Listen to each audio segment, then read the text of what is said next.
اور ان کی عورتوں کی ایک غلطی۔ دو آدمی وہ ایک گاؤں میں رہتے تھے۔ وہ دونوں ہمسائے تھے آپس میں اور بہت اچھے دوست بھی تھے، چونکہ ان دونوں کے گھر ساتھ ہونے کی وجہ سے وہ زیادہ تر اپنا کھانا پینا مل جل کر کرتے تھے، بھائی بہنوں کی طرح۔ وہاں کے لوگ ان کی مثالیں دیتے تھے۔ ان کی شادی کو 20 سے 25 سال گزر چکے تھے۔ دونوں بالکل ویسے رہ رہے تھے اپنی بیویوں کے ساتھ جیسے کہ ان کی شادی ہوئے ابھی 1 سے 2 دن ہوئے ہوں۔ ان کا ماننا تھا کہ زندگی ایک بار ملی ہے، اسے کھل کے جئیں، اور آپس میں لڑائی جھگڑا کرنے سے بہتر ہے کہ اگر کوئی بھی بات ہو جائے تو اسے برداشت کریں یا اسے بھلا دیں۔ اس سے ہماری زندگی اور بھی بہتر چلنے لگے گی۔ وہ دونوں ذرا اونچے خیالات کے تھے اور ان کی بیویاں ان سے بھی 2 قدم آگے تھی۔ وہ گاؤں کی ریتی رواج دیکھتے، رسمیں دیکھتے اور لوگوں کو ٹوکتے کہ یہ کیا کر رہے ہو، نہ اس میں تمہیں کچھ فائدہ ملنا ہے اور نہ ہی تمہارا کچھ نقصان ہونا ہے، جو تمہاری قسمت ہے تمہارے ساتھ وہی ہونا ہے۔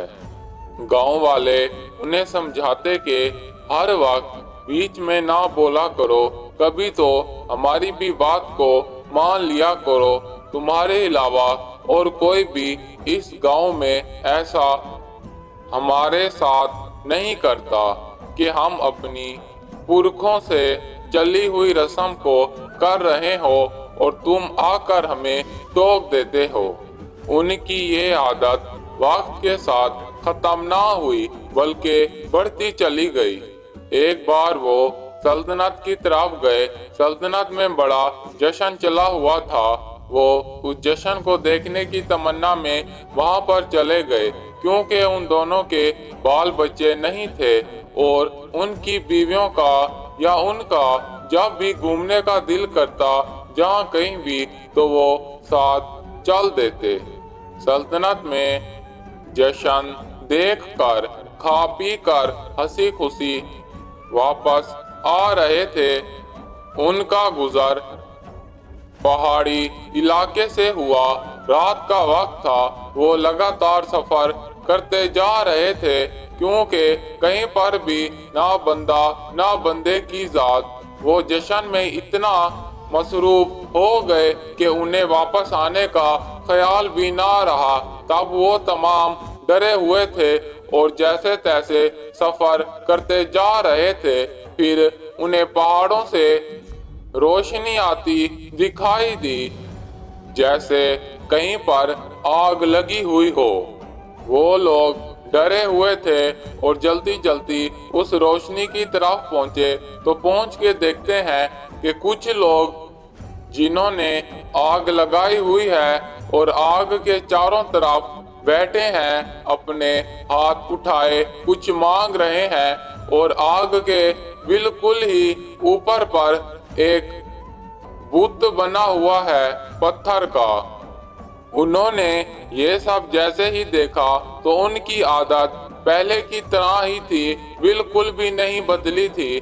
وہ لوگ پھر اپنے گاؤں کی طرح انہیں بھی رسم کرتے ہوئے ٹوکنے لگ گئے۔ وہ ٹھہرے انجان لوگ انہیں نہ جانتے تھے، انہوں نے انہیں مارنا شروع کر دیا۔ خاص طور پر ان دونوں کی بیویوں کو بہت مارا اور انہیں خون نکل آیا۔ پھر وہ بہت زیادہ ڈر گئے اور انہیں کچھ نہ کہہ رہے تھے سوائے ایک بات کے کہ ہمیں معاف کر دو، ہم سے غلطی ہو گئی۔ ان کے لبوں پر صرف اور صرف ایک بات تھی کہ نہیں، تم نے ہماری رسم کو بیچ میں خراب کیا ہے اور اب ہم تمہیں جان سے مار دیں گے۔ ان کو اپنی جان کے لالے پڑ گئے۔ وہ لوگ انہیں جان سے مارنے ہی والے تھے کہ وہیں ان کی دماغ کی بتی جلی۔ انہوں نے دیکھا کہ آگ کے پاس ہی ایک ڈبہ پڑا ہوا ہے جس میں کچھ بھرا ہوا ہے، کیا پتا اس میں پانی ہو یا ہو سکتا ہے اس میں تیل ہو، جس کی مدد سے انہوں نے اس آگ کو رات کے وقت اتنی تیز ہوا میں جلایا ہوا ہے۔ پھر وہ جیسے تیسے وہاں سے بھاگے اور اس ڈبے کو نیچے گرا دیا۔ ڈبے کے نیچے گرتے ہی آگ کے شعلے جیسے ہی اس تیل پر پڑے، تبھی وہاں پر اچانک سے آگ بھڑک اٹھی اور آگ اتنی تیزی سے پھیلی کہ چاروں طرف لگ گئی اور ہر کسی کو اپنی جان کے لالے پڑ گئے، اور وہ دو آدمی اور ان کی بیویاں وہاں سے ایسے بھاگی کہ انہیں پھر کسی چیز کا ہوش نہ رہا۔